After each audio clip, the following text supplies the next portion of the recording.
Question number 8 देखो। Question number 8 दिखाई दे रहा है सबको अपने पास? Clear?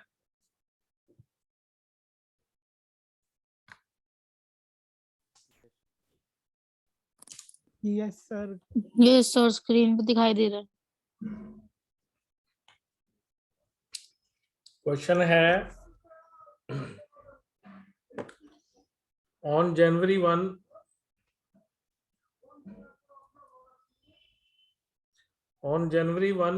2016 A sold goods to B for 30,000 and draws a bill for 4 months which is accepted by B.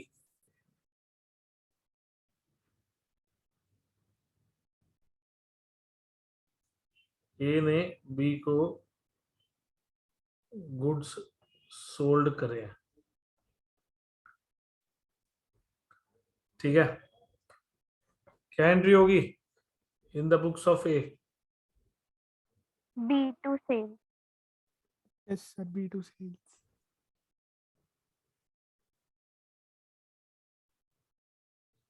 एक तरह से हमने अपनी बुक्स में एक डेटर्स इंक्रीज कर दिए।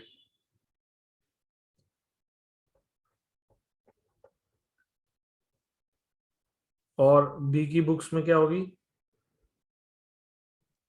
Purchases to A. बी। तो हमने अपनी बुक्स में क्रेडिटर्स इंक्रीज कर दिए।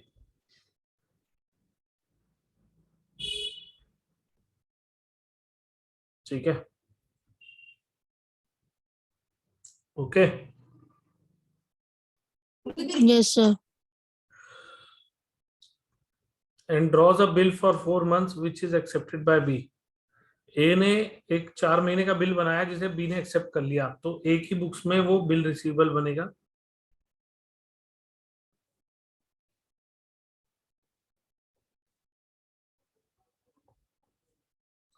और बी की बुक्स में बिल्स पेबल क्रिएट होगा।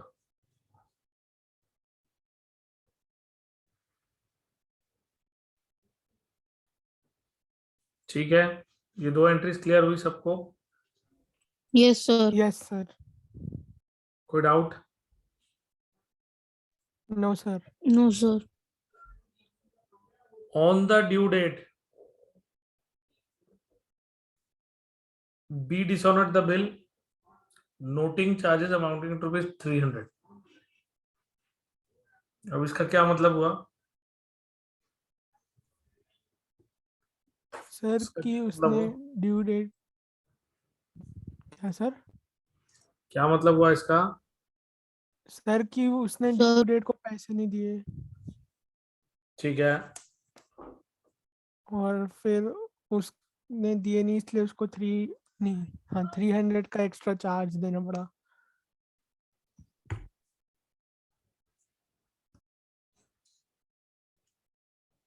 नोटिंग चार्जेस का मतलब क्या होता है गौर?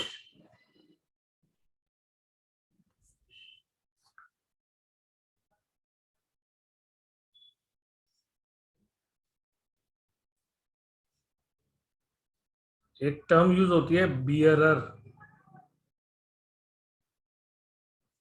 बियरर कौन होता है?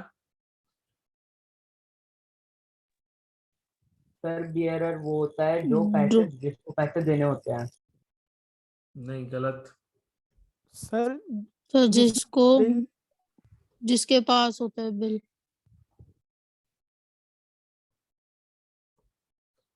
बियरर हम उसे कहते हैं जिसके पास बिल होता है। अगर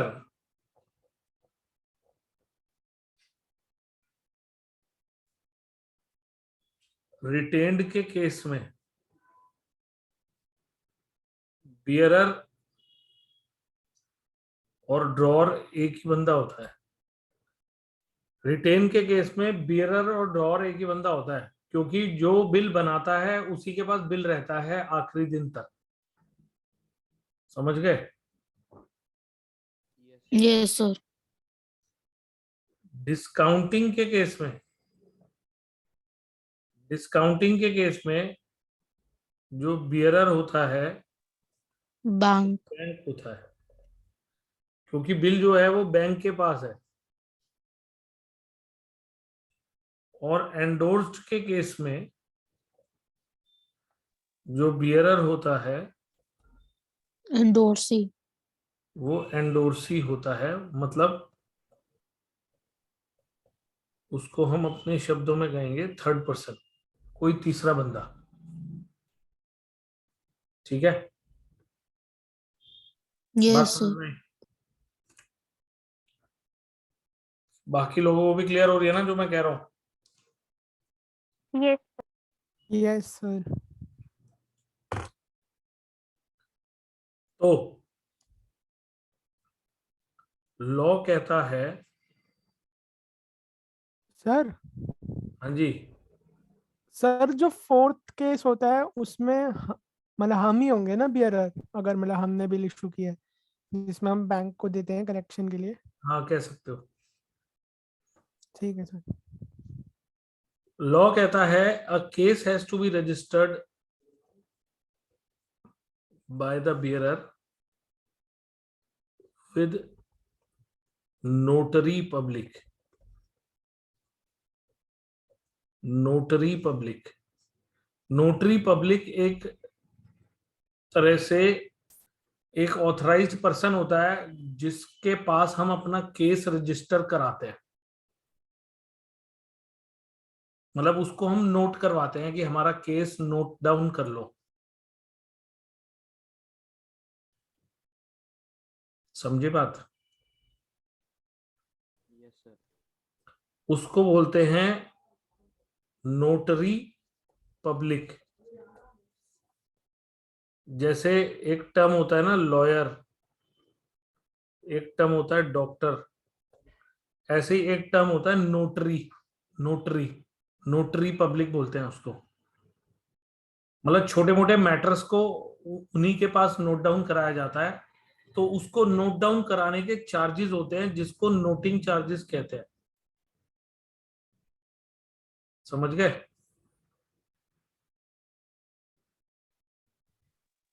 सर एक बार सर दोबारा बोलो। नोट। देखो सिंपल शब्दों में गौरीश, इसका मतलब यह है, इस पर्टिकुलर एग्जांपल में बिल किसके पास है?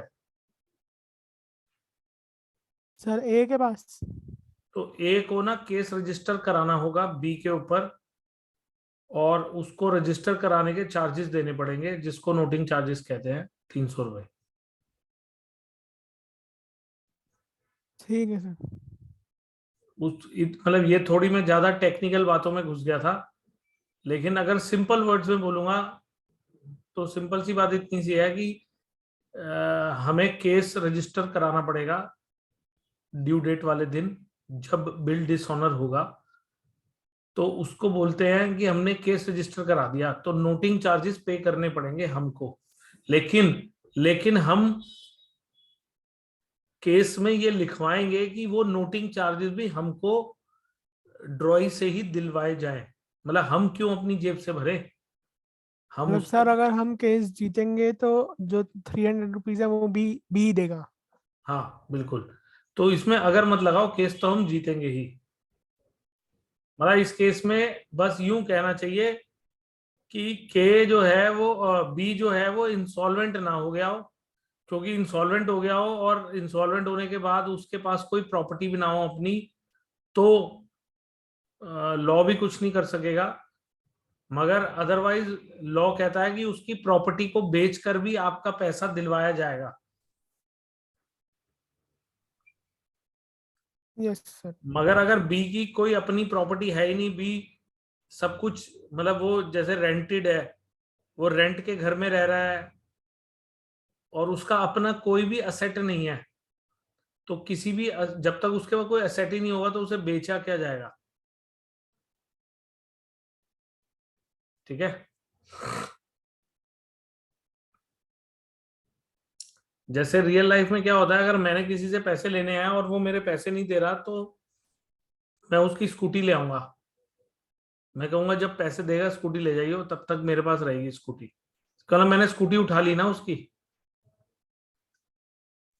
Yes sir. या फिर उसका मोबाइल ले लिया उससे कि भाई मेरे को अपना मोबाइल दे दे, जब पैसे देगा मोबाइल वापस ले लियो।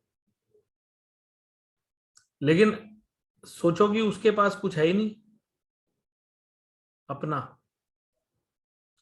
तो हम कर क्या सकते हैं? नथिंग। तो उस केस में हमारे पैसे मर जाएंगे। हम उसको, सर हाँ जी बोलो। सर हम उसे काम पे भी तो रख सकते कि वो हमारे लिए काम करेगा और उसको कोई सैलरी नहीं मिलेगी जब तक तुम्हारा। हो ही सकता है, देखो वो तो हो ही सकता है, ये सब बातें तो एक पॉसिबिलिटी है ही है। तो रियल लाइफ में हम अपना पैसा निकालने के लिए कुछ भी कर सकते हैं। लॉ सब कुछ हम पे छोड़ देता है कि भाई देख लो, अब उसके पास पैसे हैं नहीं, अब क्या करना है देख लो, बस जान से नहीं मारने देंगे हम आपको। लॉ कहता है कि एक हो कि आप बी को जान से नहीं मार सकते, बाकी आप कैसे पैसा निकालना चाहते हो बताओ, उससे काम करवाना चाहते हो तो काम पे रख लो। अब ए को सोचना पड़ेगा ना कि मैं उसे रखूं या नहीं, वो मेरे काम का है भी कि नहीं। हो सकता है मैं उसे काम पे रखूं, उल्टा मेरे ऊपर ही परेशानी आ जाएगी, पहले उसको काम सिखाओ भी, फिर उससे काम लो, ये भी तो चक्कर होता है। नहीं सर, जैसे वो एक दोनों बिजनेस करते हैं तो उसे भी तो कुछ बिजनेस के बारे में पता होगा। ये बिल्कुल पता होगा, लेकिन सवाल भरोसे का होता है ना कि मैं उस पे भरोसा करता भी हूं कि नहीं। कल को मान लो मैंने उसको रखा अपने पास और उसने मेरे बिजनेस के अंदर अंदर से ही मतलब मुझे उल्टा दुगनी चपत लगा दी, ये भी तो हो सकता है। मतलब एवरीथिंग इज पॉसिबल। सवाल वही है कि अगर मैं रखना चाहता हूं तो मैं उसके सामने एक ऑप्शन रख दूंगा, जो कि अगर वो मानता है तो ठीक है। पर सवाल यह है कि ऐसा बहुत बहुत रेयर पॉसिबिलिटीज में सोचते हैं। नॉर्मली तो लोग यही कहते हैं कि भाई इससे पैसे नहीं मिल रहे ना, इसकी हालत ऐसी है देने लायक, तो इसको बैड डेब्ट्स मान लो, खत्म। ठीक है। Yes sir. तो जस्ट होल्ड ऑन। हेलो, मैं क्लास ले रहा था, बच्चों की क्लास चल रही है।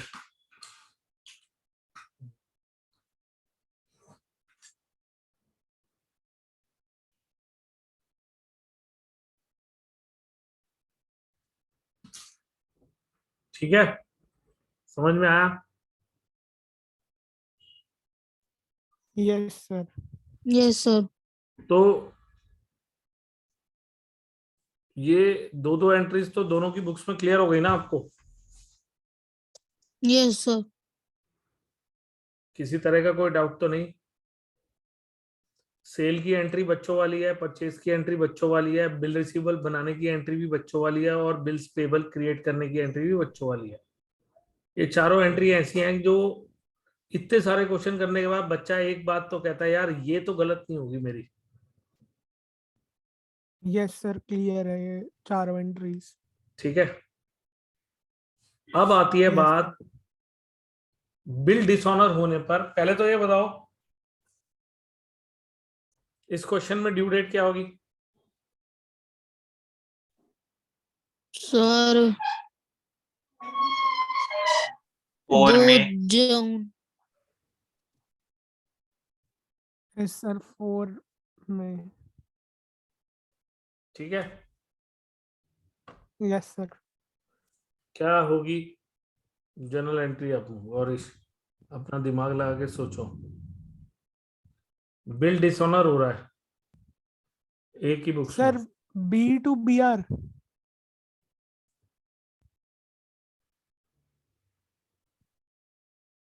क्यों बनाई है एंट्री? सर क्योंकि जो हमारा बी आर सेट था अब वो कोई नो लॉन्गर सेट नहीं है, और बी वापसी क्रेडिटर है, डेटर है। डेटर है, सॉरी सर, डेटर है। इसमें एक चीज मैं ऐड कर रहा हूँ अपनी तरफ से। सर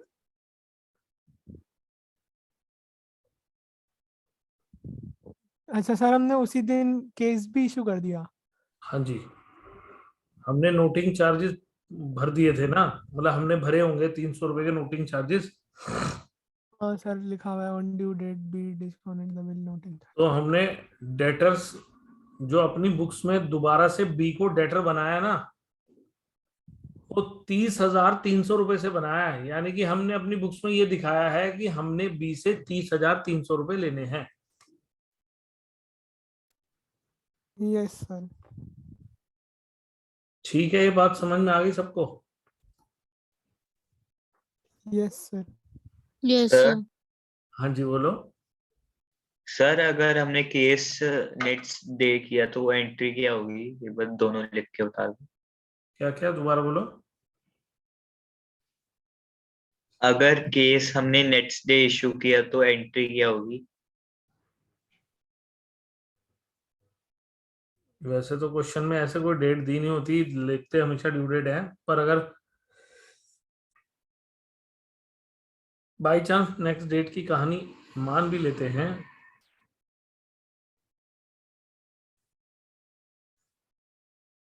तो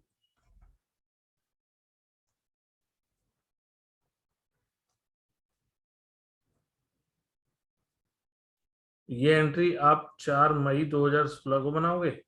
बी टू बी आर, मतलब बी नाम का डेटर बढ़ा दिया और बी आर को कैंसिल कर दिया। और बी टू कैश 300 रुपए की एंट्री ये अलग से बना दोगे अगले दिन, जब मतलब कितने, 5 मई की 2016। मतलब कैश मेरे पास से जा रहा है और मैं बी को डेटर बना रहा हूँ 300 रुपए से, मतलब बी से मैंने पैसे लेने हैं 300 रुपए। Okay sir. तो आप वो एंट्री अलग अलग दिन पे बना दोगे, बस इतनी सी बात है मेरी। सर कैश के साइड में ब्रैकेट में लिखना होएगा ना नोटिंग चार्जेस? नहीं नहीं, ऐसा कुछ नहीं है, तो मैंने आपको समझाने के लिए लिख रहा हूँ। ये चीजें अक्सर नरेशन में आती हैं, जो मैं नीचे नरेशन लिखूंगा ना, उस नरेशन में मेंशन होता है जब भी होता है। लेजर तो कैश का ही आएगा। इसका मतलब है जब मैं आगे चलकर लेजर बनाऊंगा तो वो कैश का ही लेजर होगा, ब्रैकेट में कोई नोटिंग चार्जेस वगैरह लिखने की जरूरत नहीं होती मुझे। ये तो मैं आपको समझाने के लिए लिखा है बस। अगर मैं ये बात किसी एग्जाम में अटेम्प्ट कर रहा होता तो मैं नोटिंग चार्जेस नहीं लिखता। बस अंदर से मुझे पता होना चाहिए ये पैसा नोटिंग चार्जेस का है। ठीक है। Yes sir. Yes sir. अब मुझे यस सर। बी की बुक्स में एंट्री सोच के बताओ क्या होगी। Sir B R account debit, BP account debit, हाँ, कैश अकाउंट डेबिट,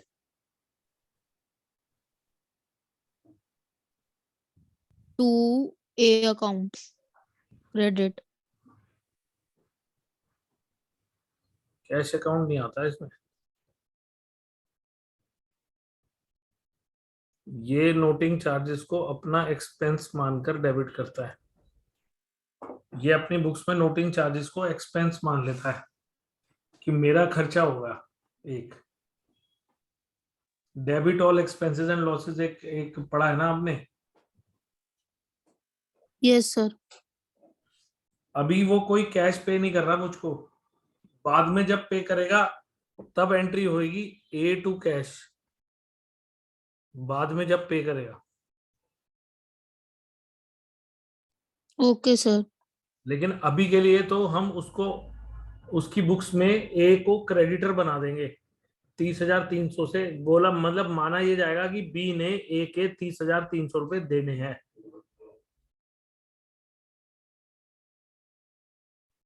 समझ गए? Yes sir. Clear yes sir. Everyone? Yes, sir. Yes sir. Yes sir. ठीक है।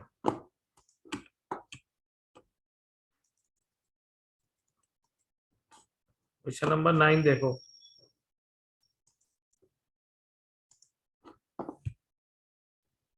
क्वेश्चन नंबर 9 दिख रहा है सबको? Yes sir. यस सर दिख रहा A sold goods to B for 30,000 and draws a bill for 4 months. Which is accepted by B.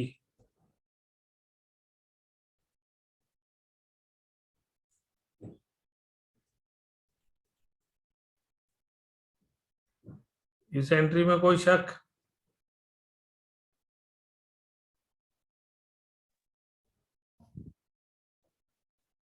इन दो entries में कोई कंफ्यूजन? है। No sir. No sir. और बी की बुक्स में भी बना देता हूँ, परचेज टू ए और A to bills payable. Is it clear to everyone? Yes sir. Yes sir. Gauri ji, 4 entries बनाने में मुझे कितने मिनट लगे होंगे स्टॉप वॉच के हिसाब से? Sir 40 second. मतलब 10 सेकंड में एक एंट्री लिख दी मैंने। मान लेता हूं 2 मिनट्स इन 4 एंट्रीज के 25 मतलब 30 सेकंड मान लेता हूं। 1 मिनट में मैंने 2 एंट्री लिखी, 1 मिनट में 2 एंट्री लिखी। फॉर्मेट का मान लेता हूं 2 मिनट फॉर्मेट बनाने में लग गए, उस 2 के चलो 5 मान लेता हूं। उसके बाद नरेशन लिखने में भी लग गए, तो मैक्सिमम 10 मिनट के अंदर एक क्वेश्चन अटेम्प्ट हो जाता है। समझ रहे हो बात? ये ज्यादा बोल रहा हूँ 10 मिनट। तो मेरे नहीं कहने सर, का 10 मतलब मिनट से सब तो लोगों ज्यादा ही को लगते ये है हैं।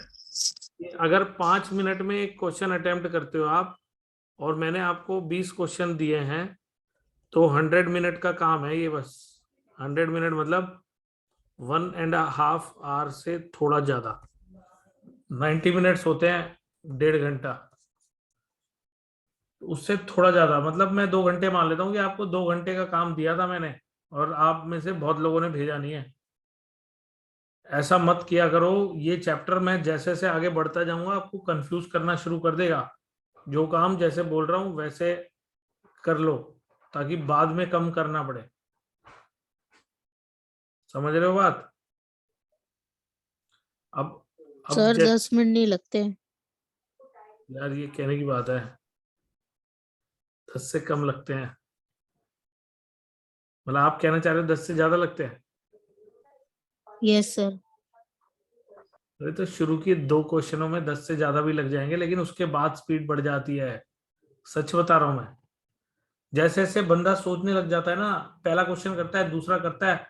जैसे सर्दियों में नहीं होता श्रेयांश, सुबह सुबह उठते हैं, हाथ पैर ठंडे हो रहे होते हैं, तो हमारे हाथ कम चलते हैं, फिर धीरे धीरे तेज चलने शुरू हो जाते हैं। होता है ऐसा? मेरे साथ तो होता है। सर वो फॉर्मेट बनाने में टाइम लगता है, बाकी लिखने में नहीं लगता। चलो जिसमें भी लगता है, पॉइंट ये है कि 10 मिनट ही लगते हैं। ये देखो मैं आपके सामने बनाता हूँ। सर आप तो ऐसे बना रहे ना, हमें तो पेंसिल से पूरा बनाना पड़ता है, ये तो स्केल लेके। यार अभी प्रैक्टिस के लिए तो आप अब देखो, मैंने भी तो लाइनें खींची है ना, सीधी सीधी है ना लगभग। ठीक है, स्केल की जो क्लियरिटी आती है वो अलग आती है, बट मतलब बंदा जब होमवर्क कर रहा होता है तो वो इस तरह से कर तो सकता है ना, ताकि उसका टाइम बचे। अब मैंने ये फॉर्मेट बनाया, तो मेरे को ये 6 एंट्रीज का फॉर्मेट बनाया मैंने। अब मुझे ज्यादा से ज्यादा 30 सेकंड लगे होंगे, 40-50 1 मिनट मान लो। मुझे दोनों की बुक्स बनानी है, 1 मिनट उसकी 1 मिनट उसकी। और मतलब जो भी है, ऑल इन ऑल 10 मिनट से ज्यादा का एक क्वेश्चन होता नहीं है। बस ये है कि करने की विल होनी चाहिए। जब तक अंदर से ये विल नहीं होगी कि हाँ भाई मैं क्वेश्चन करूं, तब तक बात नहीं बनेगी। तो सबके लिए कह रहा हूं मैं ये बात। तो आगे से ऐसा मत करना। अकाउंट्स को मैं आपको इंटरेस्टिंग बना के देता हूं, ताकि आप इंटरेस्टिंगली करो उसे। खैर, अब हम देखते हैं केस 2, डिस्काउंटिंग। तो पहले एंट्री हुई B2 सेल्स, फिर हुई BR to B, 30,000, 30,000, 30,000, 30,000, और यहाँ पे हुई purchase to A to bills payable. यहां तक सबको क्लियर हो गया? Yes sir. Yes sir. ठीक है, इसका मतलब है स्टेप वाइज मार्किंग होगी तो जीरो तो नहीं आएंगे हमारे, इतना तो सब कर ही लेंगे।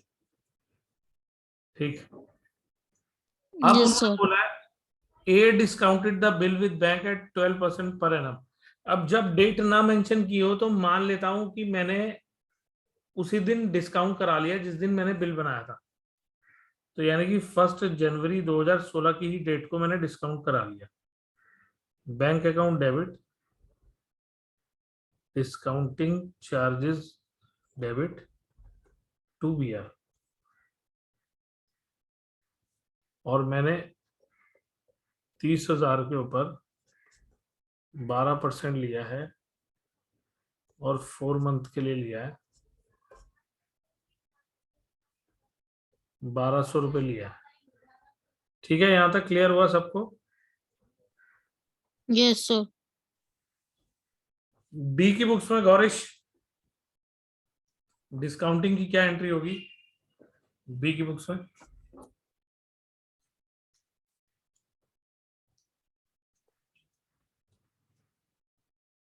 Sir bills payable debit note. मैंने सर क्या कोई होगी नहीं डिस्काउंटिंग की। सर डिस्काउंटिंग की तो कोई एंट्री नहीं होगी। तो फिर आप एंट्री क्यों बताने लग गए?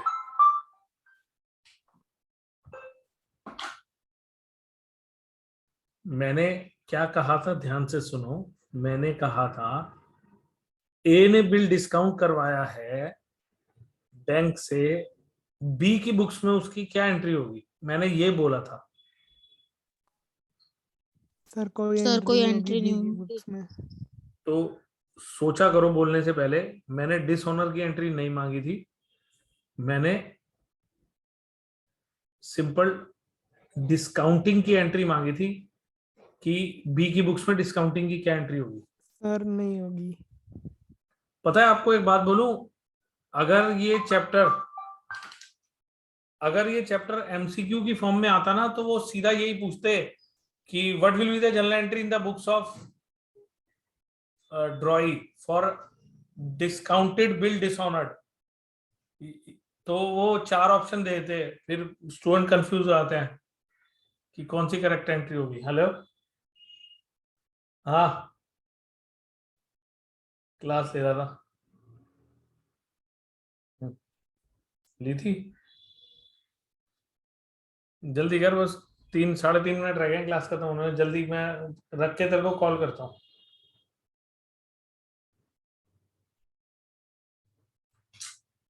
ठीक है,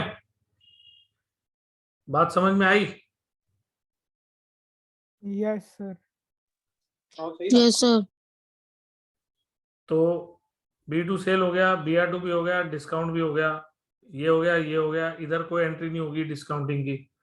अब उन्होंने बोला है on the due date B dishonoured the bill, noting charges amounting to 300। अब मेरे को ये बताओ बिल किसके पास है? Sir bank. तो लॉ ये कहता है कि it is the duty of the bank to register the case.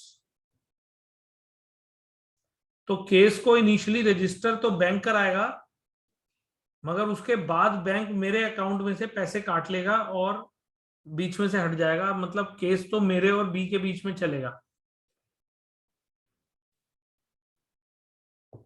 यहां पर जो बुक्स ऑफ ए है ना, तो यहाँ पे ए फॉर अमित होता है, तो मैं इसलिए बार बार ऐसे बोल रहा हूं मेरी बुक्स मेरी बुक्स।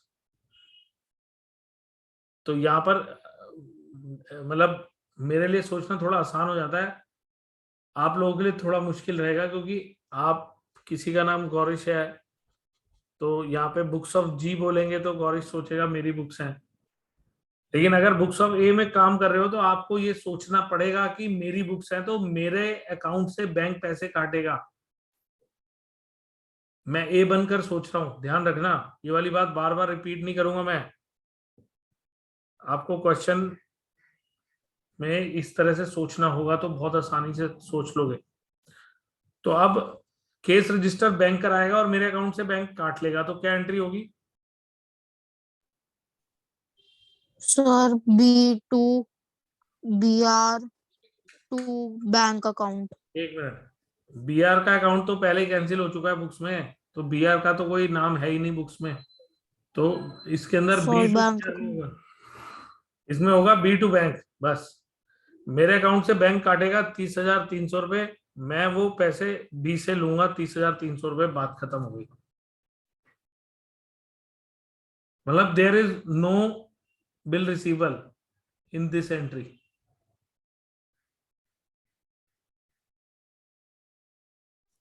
आई बात समझ में? इसकी बुक्स में सेम होगा, bills payable debit, noting charges debit to a, 30,300 30,300। ये दोनों क्वेश्चन आपने 3 टाइम्स करके मुझे अभी सेंड करने हैं, अभी अभी के अभी, आज के दिन में। उसके बाद मैं एंडोर्स और बिल सेंड फॉर कलेक्शन का भी कराऊंगा, लेकिन आज दोबारा रिज्वाइन नहीं करना। रात को देखूंगा एक बार दोबारा, थोड़ी देर के लिए क्लास रखा तो बता दूंगा।